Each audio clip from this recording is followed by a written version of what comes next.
प्रस्तुत हैं विधानमंडल समाचार। पहले समाचार विधानसभा से। प्रदेश की कानून व्यवस्था और पुलिस द्वारा किए जा रहे फर्जी इनकाउंटरों को लेकर मुख्य विपक्षी दल समाजवादी पार्टी ने सरकार को कटघरे में खड़ा किया। सपा ने दोषी पुलिसकर्मियों के विरुद्ध कार्रवाई न करने पर सरकार से सवाल जवाब किए और सरकार के जवाब से असंतुष्ट होकर सदन से वॉकआउट किया। प्रश्नकाल में बहुजन समाज पार्टी के सदस्य श्याम सुंदर शर्मा ने एक प्रश्न के माध्यम से सरकार से जानना चाहा कि 1 जुलाई 2017 से 30 सितंबर 2018 के बीच कितने प्रदेशों में फर्जी इनकाउंटर, फर्जी मुठभेड़, पुलिसकर्मियों द्वारा हत्या या हत्या के प्रयास की कुल कितनी घटनाएं हुई हैं। उन्होंने यह भी सवाल किया कि क्या सरकार इन घटनाओं में शामिल दोषी पुलिसकर्मियों के विरुद्ध कोई कार्रवाई करेगी। सरकार की ओर से जवाब देते हुए संसदीय कार्य मंत्री सुरेश खन्ना ने बताया कि प्रदेश में इस अवधि में राजधानी लखनऊ में पुलिसकर्मियों द्वारा हत्या किए जाने के संबंध में एक मुकदमा दर्ज हुआ है। इस घटना में लिप्त 2 पुलिसकर्मियों को गिरफ्तार कर जेल भी भेज दिया है। दोनों दोषी पुलिसकर्मियों को निलंबित किए जाने के बाद भी सरकार नहीं रुकी, बल्कि सरकार ने उन्हें बर्खास्त कर दिया है। इससे पूर्व सपा के मनोज कुमार पांडे तथा बसपा के श्याम सुंदर शर्मा ने प्रदेश में छुट्टा जानवरों से किसानों की फसलों को हो रहे नुकसान का मुद्दा उठाया। नेता विरोधी दल राम गोविंद चौधरी ने भी इस मुद्दे पर दोनों सदस्यों का साथ दिया। सरकार की ओर से जल शक्ति मंत्री महेंद्र सिंह ने जवाब देते हुए कहा कि छुट्टा जानवरों से किसानों की फसलों को कोई नुकसान नहीं हो रहा है। सरकार की ओर से जानवरों को फसलों को होने वाले नुकसान का मुआवजा दिए जाने का कोई प्रावधान नहीं है। उन्होंने खाद्यान्न के उत्पादन के आंकड़ों को पेश करते हुए कहा कि आंकड़ों को देखकर यह अंदाजा लगाया जा सकता है कि किसानों को उनकी फसलों में कोई नुकसान नहीं हो रहा है। उन्होंने कहा कि दिन प्रतिदिन खाद्यान्न का उत्पादन बढ़ा है। सपा सदस्य मनोज पांडे ने सरकार से अनुपूरक सवाल किया कि फसलों को बचाने के दौरान छुट्टा जानवरों के हमले से कितने किसानों की मौत हुई और कितने घायल हुए। इसी तरह का अनुपूरक नेता विरोधी दल राम गोविंद चौधरी ने भी करते हुए कहा कि छुट्टा जानवरों से किसानों को कितना नुकसान हो रहा है। साथ ही दैवीय आपदा में छुट्टा जानवरों की समस्या को शामिल करते हुए क्या सरकार किसानों को मुआवजा दिलाएगी। कैबिनेट मंत्री ने जवाब देते हुए कहा कि किसान 4 लाख से ज्यादा गोवंशों को पशु आश्रय स्थलों में रखा गया है। कुछ लोगों को सरकारी सहायता पर भी ले लिया गया है। आज भी विधानसभा में बजट पर जो चर्चा हुई, चर्चा में भाग लेते हुए बसपा विधानमंडल दल के नेता लालजी वर्मा ने कहा कि चुनाव से पूर्व भारतीय जनता पार्टी ने अपने संकल्प पत्र में जो वादे किए थे उन्हें पूरा करने में वो पूरी तरह विफल साबित हुई। सरकारी दावों के बावजूद अभी बड़ी संख्या में किसानों को उनके बकाये का भुगतान नहीं दिया गया है। उन्होंने ये भी कहा कि भारतीय जनता पार्टी की सरकार किसानों के साथ धोखा कर रही है। उन्होंने गन्ने बकाये का मूल्य नहीं बढ़ाया। सरकार ने अपने संकल्प पत्र किसानों को गन्ने का समर्थन मूल्य 450 रुपए देने का वादा किया था।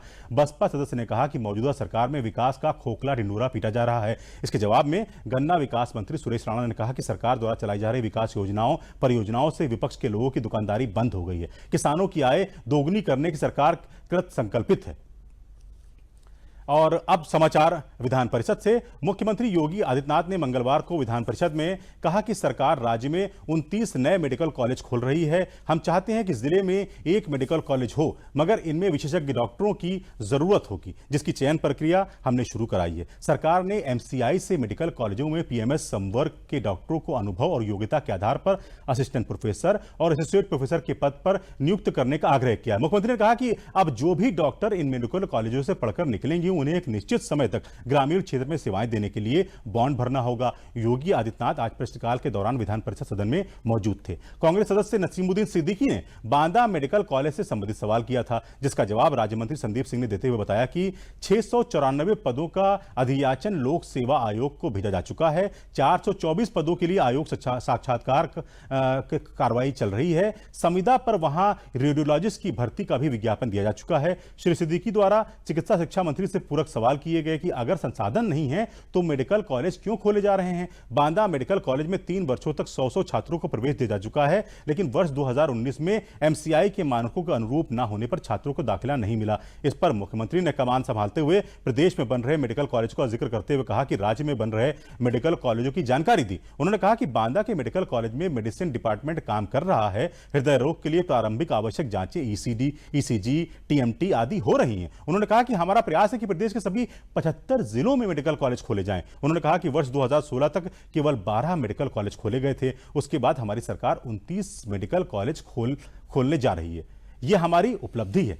जितने विशेषज्ञ चिकित्सकों की जरूरत होगी उन्हें एक साथ नहीं लाया जा सकता।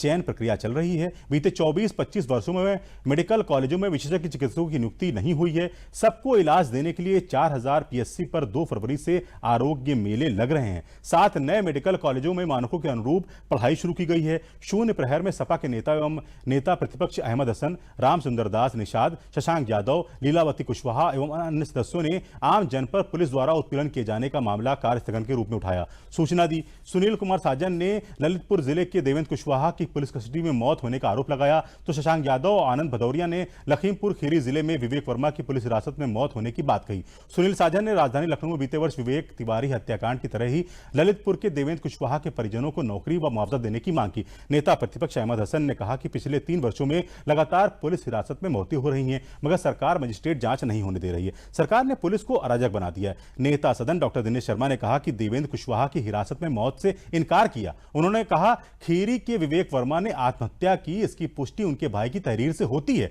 मगर इस प्रकरण में एक सब इंस्पेक्टर और 2 पुलिसकर्मियों के खिलाफ मुकदमा दर्ज हुआ है। सरकार के जवाब से असंतुष्ट होकर सपा सदस्यों ने वॉकआउट किया। अधिष्ठाता सुरेश कुमार त्रिपाठी ने कार्य स्थगन अस्वीकार कर दिया। बसपा के दिनेश चंद्रा, अतर सिंह राव, सुरेश कुमार कश्यप, भीमराव अंबेडकर एवं अन्य सदस्यों ने नगर निगम लखनऊ द्वारा संचालित अटल बिहारी नगर निगम डिग्री कॉलेज की स्थायी मान्यता और स्थायी प्राचार्य न होने के साथ ही वहां अवस्थाओं का मामला कार्य स्थगन के रूप में उठाया।